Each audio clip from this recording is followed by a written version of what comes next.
ल हामी चाहिँ 5 रुपैयाँलाई सिक्कामा परिणत गरेर पानी खाँदैछौँ। यो फर्स्ट स्टेप हो। इन सर्ट राम्रोसँग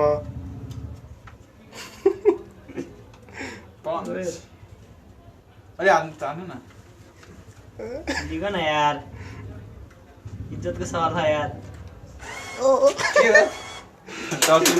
आए कोही नआयो कोही दिगो। अब बाँकी स्टेप ल अघि निकालेको पैसा हाम्रो हातमा आइसकेको छ। अब स्टेप 2 मा चाहिँ हामी कप निकाल्छौँ है 1 रुपैयाँमा। ल इन्सर्ट गर ठिकै छ है राम्रोसँग त्यसरी अनि माथिबाट आउनुपर्छ हो त्यो त ओहो माथिबाट कि माथि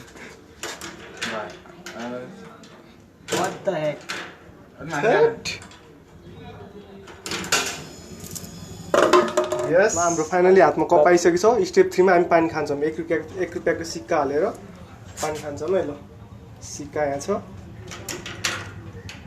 try again 1 2 3 oh no option छ चिसो पानी खाने कि नर्मल पानी खाने हामी चिसो पानी खान्छौँ। यस फाइनली हाम्रो डन। स्टेप 4 पानी हाम्रो रेडी छ। अब हाम्रो साथीले पानी खानुहुन्छ है। ल कस्तो कस्तो छ टेस्ट 1 रुपैयाँको पानी एकदम 1 रुपैयाँको पानी चिसो सही हो एकदम सही। ल